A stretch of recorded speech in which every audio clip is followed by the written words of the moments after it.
I'm that girl who wants to talk to you about music today.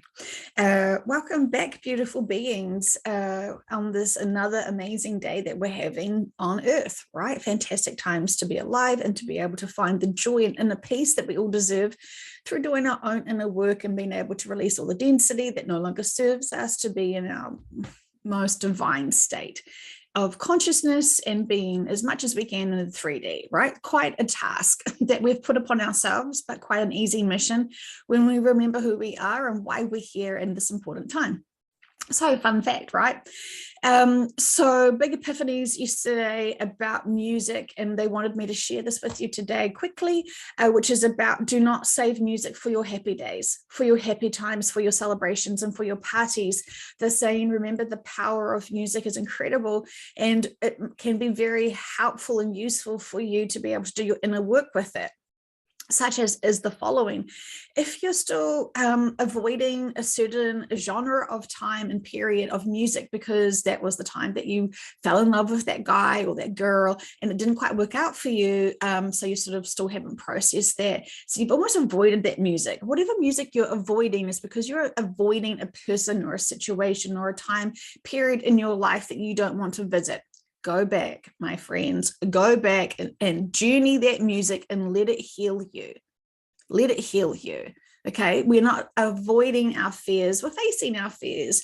We're not trying to ignore. We're trying to explore. Right? Remember all these like little sayings that they're bringing out for us to remember how to do our inner work and actually release that shit that no longer serves us, right? Because we don't deserve to have any of that stuff now. Or shall I say, in a better way, we deserve to learn those lessons and experiences because they were significant, incredibly significant. So go back and start listening to some music and you will remember and notice a whole lot of new memories, old memories, and be able to learn and process it this way. And the power of music will give you not only amazing insights, because the music that they were guiding me to yesterday was incredibly interesting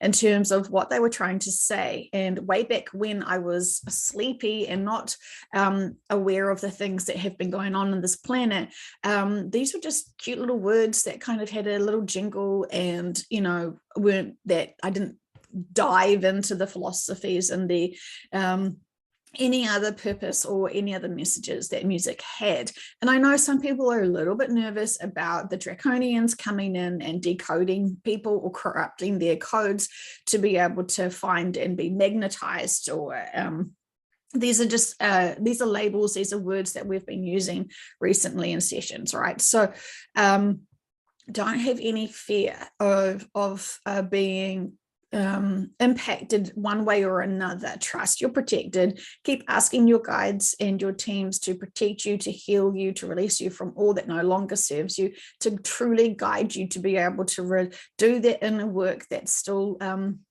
waiting for you to unpack it. And the power of music just is just beyond incredible, and it is a gift. It truly is a gift.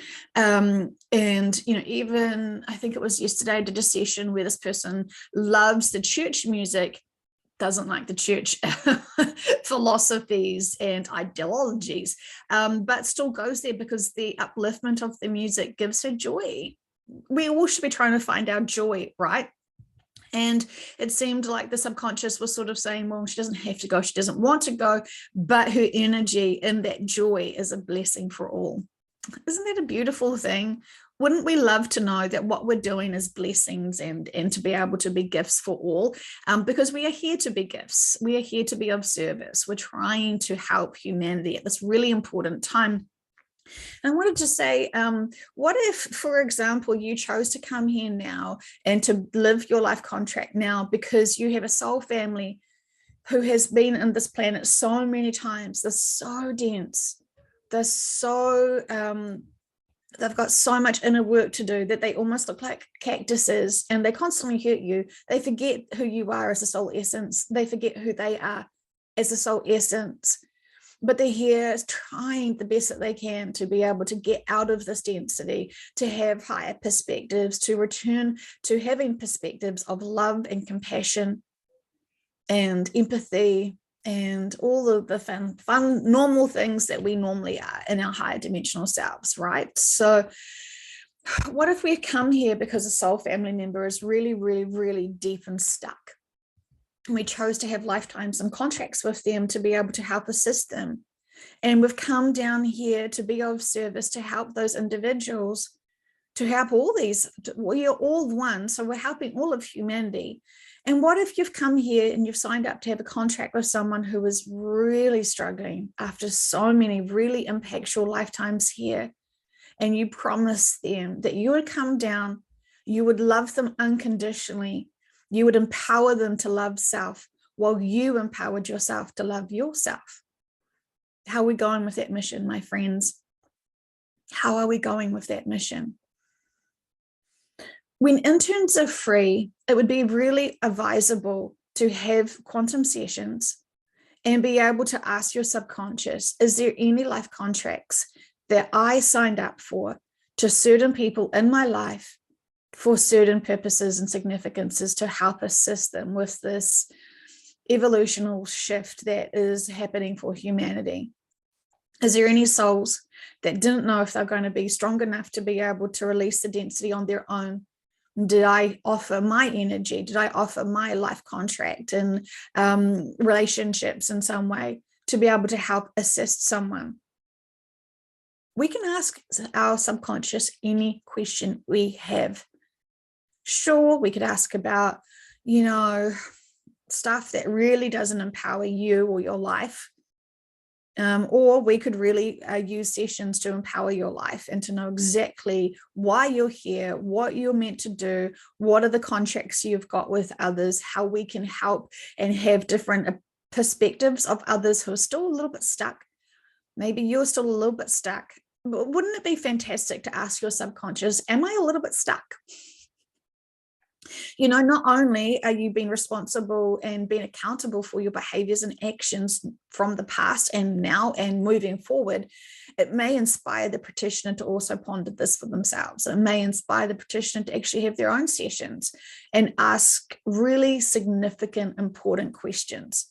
As you know, the questions that are asked to the subconscious, to the higher beings, are significant. If the question's too open-ended or too assumptionful, is that a word? The power of the questions, the integrity that must be had with the practitioner, and that you have to surrender into these sessions to be able to allow the high frequency to come in so you can fully channel your subconscious, your master guide, whoever you want to call it.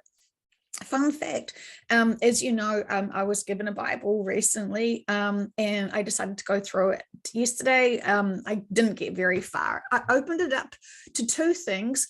Revelation, someone said go to Revelations, and in my Bible it's 22 pages. So I don't know if that's like the super, super, super edited version of it. I always thought that these things were really large, so 22 pages doesn't seem like a lot. But I didn't even read any of it. I just thought, and then the one book was just one page previously. So, I'm still very new to this thing called the Bible. So I just thought, okay, well, that's really interesting. I'll get into that. And then I just sort of opened it up again to Daniel. And I don't know, is he, for some reason, I think I know maybe a story about Daniel and the lion. Could that be it? I didn't read it because as soon as I opened it up, I instantly got the energy of someone I know here now. And I messaged him and I was like, can you ask your guides what your connection is with Daniel, thanks, in the Bible? And he was like, what do you mean? So random, right? Hi, Joe again. So anyway, it was very interesting because we discovered that he lived with Daniel, or the person who was writing that information is named Daniel. So that's kind of fun, isn't it? Right? Because I was just speaking about how Dolores would have loved to have found someone who had lived in the time or been part of the authorship of parts of the Bible, right? Just to find out what your life contract was. What did your daily life look like? How was it? What were you really trying to say here? What can we understand from your time and your messages to our time? And, is there anything that we can learn? Oh, another really weird thing about this book was it has a whole page. It has a whole page of metrics and volumes and translating.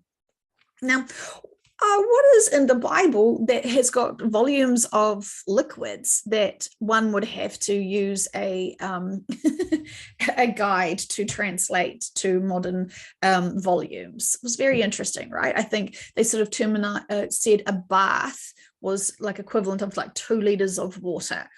So yeah, my children must swim in the ocean then in that terms, because we have at least a bath or 2 baths on the floor after they've splashed around. So anyway, I wanted it to be really short. Please go explore music. Don't be afraid of music. Find the joy in music. If you're finding yourself a dent and you're not wanting to be uplifted, well, there is something that needs to be supported there, right? So music is your key, my friends. We are never alone. When you realize that music is so powerful and has so much frequency to give us that love, support, nurture, and inspiration, because sometimes when you hear those words now from old music, my goodness, the lyrics are so profound, so profound, so profound, so profound. And I sort of got triggered into this journey of the music when someone had messaged a comment, written a comment down, and I was feeling into the message I wanted to respond back, and it triggered me into thinking about this song from Frankie Goes to Hollywood, which is The Power of Love. And it all of a sudden just popped into my head, and I thought, I must listen to this. And boy, oh boy, oh boy, oh boy, oh boy, it's basically saying the week I had, which is so incredible, right? And it cracks me up because another song from Frankie Goes to Hollywood is Relax. And look at the title that I just posted yesterday. We were talking about how it's so profound to make sure we're not adding any tension into our body with clenching certain muscles. Constantly notice, what is our body doing? What are we doing to our body? Are we relaxing it? Are we enjoying it to just be, or are we trying to force and manipulate it into certain poses or tensions or positions or posture that doesn't serve it, right? So go enjoy your weekends. It's Sunday here, I think, or is it Saturday? Time, such a man-made illusion. It's Saturday.